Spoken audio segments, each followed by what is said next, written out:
we all know that Michael Musto, the Village Voice, knows everything. So I have to see this guy to find out, can anybody beat Heath Ledger in the race for supporting actor?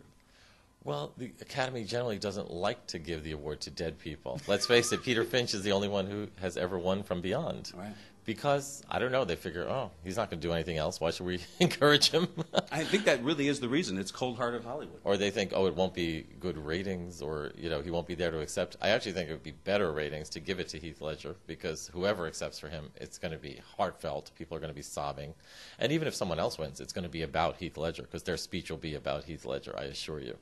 The only people I think who have a chance to beat Heath are Dev Patel from Slumdog Millionaire. Though, that, again, like with Kate Winslet in The Reader, that's supporting. He's in every frame.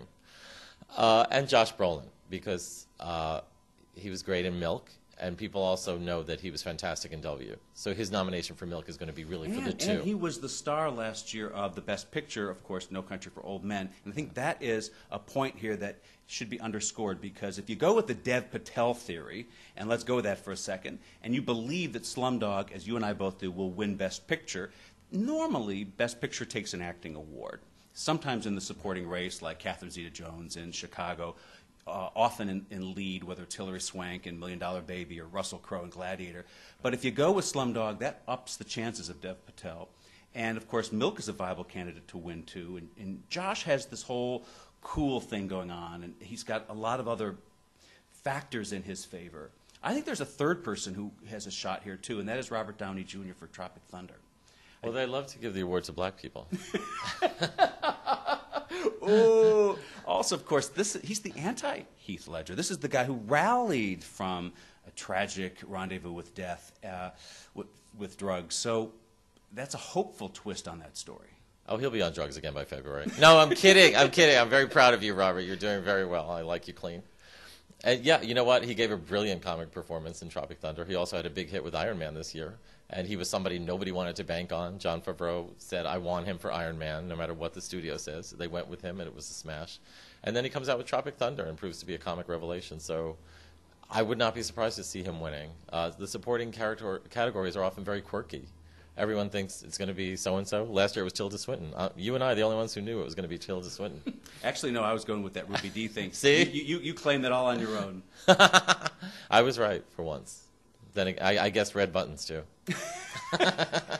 Now, we know that this is the point here. This is where the upsets happen. So it's kind of foolish to think that this is automatically sewn up, this whole Heath Ledger thing, even though I think he really is way out front, that this is somehow different. This is this great iconic performance. But look at the past occasions of where many Oscar pundits thought that other stars, posthumous stars, were a lock. Spencer Tracy was considered a slam dunk shoo-in to win for Guess Who's Coming to Dinner. He didn't win. Katharine Hepburn won instead. Of course, I'm sorry to interrupt, but he had already won 2 awards for Well, Best Actor, so that was a factor.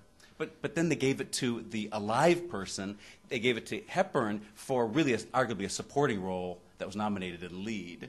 In other words, she didn't deserve it for Guess Who's Coming to Dinner. She deserved it for Long Day's Journey into Night or Summertime, let's say, but certainly not for... And she didn't even show up. I mean, she's alive and she doesn't show up. What's her excuse?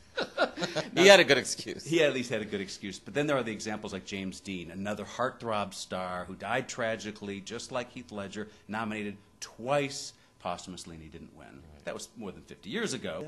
Yeah, I think they could break their own rules of not giving it to a deceased actor and say he was the most outstanding performer. Let's give it to him. It's just supporting. It's just supporting. Who cares? Red buttons won.